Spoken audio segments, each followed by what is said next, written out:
Assalamualaikum sahabat, apa kabar sahabat semuanya? Semoga dalam keadaan sehat, semangat, dan selalu ingin mengupgrade diri dalam hal ini untuk menambah wawasan dan ilmu pengetahuan.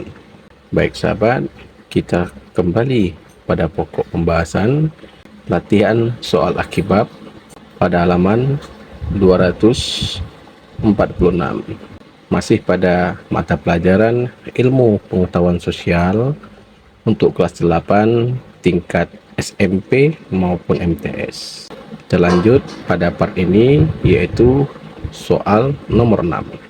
Organisasi yang bertujuan mengembangkan jiwa berdagang di kalangan kaum muslim dan melepas ketergantungan ekonomi dari bangsa asing adalah A. Trikoro Darmo, B. Indesi Party, C. Sarekat Islam, D. Budi Utomo.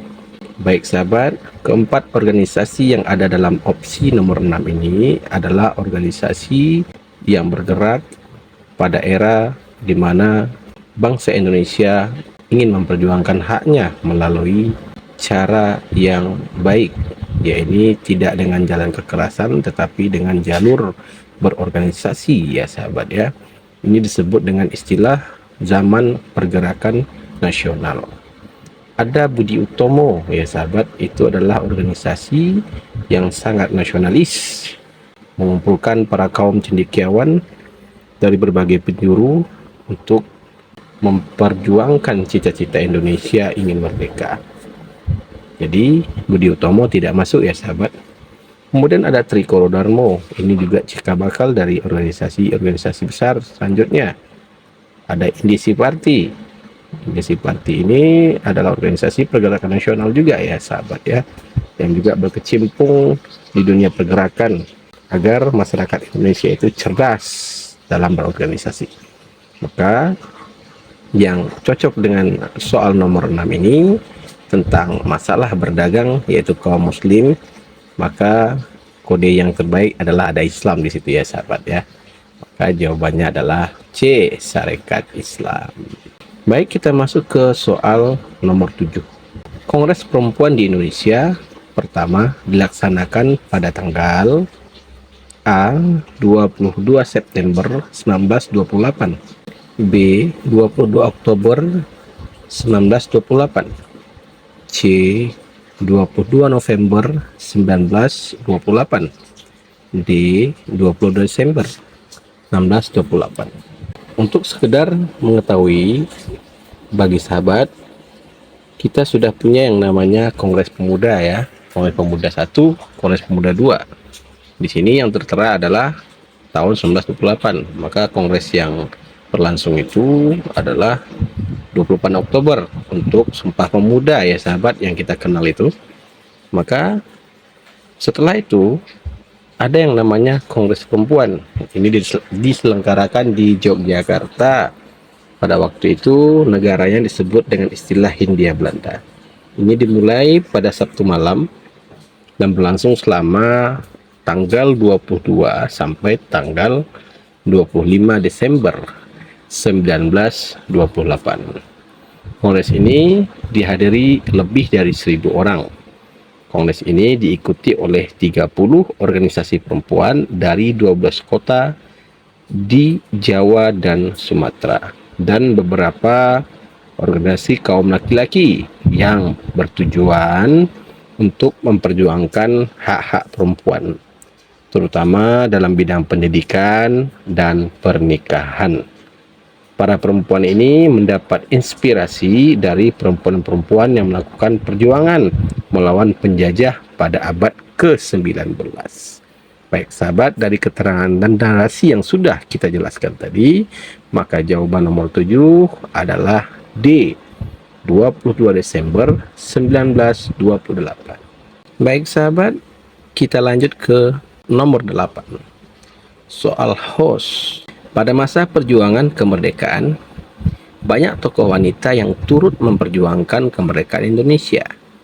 Pernyataan berikut yang tidak sesuai untuk melanjutkan perjuangan tokoh-tokoh pahlawan wanita adalah A.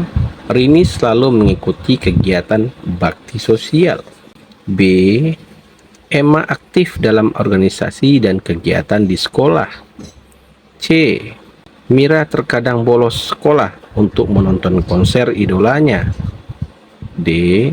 Sila mengikuti lomba tarian tradisional dan menjadi juara pertama. Sangat berkelanjutan dari soal nomor 7 ya sahabat. Di sini memberikan contoh masa perjuangan untuk era sekarang. Tetapi yang ditanya adalah hal yang tidak sesuai. Dari 4 opsi tentunya ada 3 opsi yang positif dan ada 1 opsi negatif. Maka tentunya sahabat dapat berpikir dan menganalisa 4 opsi tersebut. Jawaban yang benar itu adalah di C ya sahabat. Mira terkadang bolos sekolah untuk menonton konser idolanya.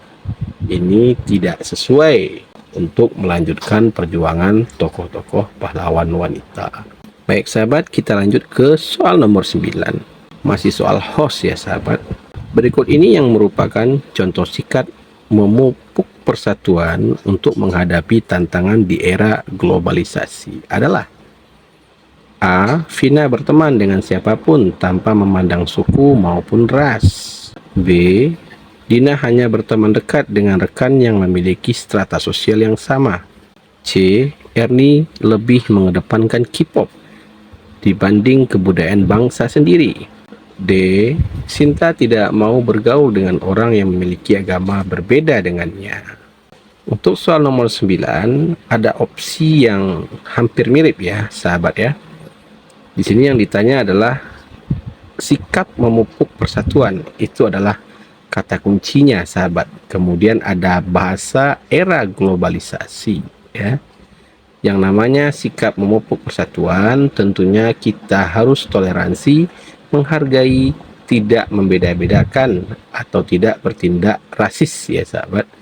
Maka jawaban yang paling tepat untuk nomor 9 adalah Vina berteman dengan siapapun tanpa memandang suku maupun ras.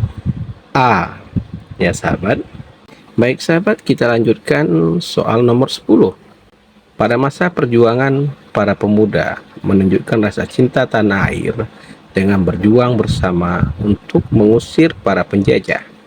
Sebagai generasi penerus perjuangan, rasa cinta tanah air dapat ditunjukkan dengan berbagai cara untuk mengisi kemerdekaan demi kemajuan dan kesejahteraan bangsa Indonesia.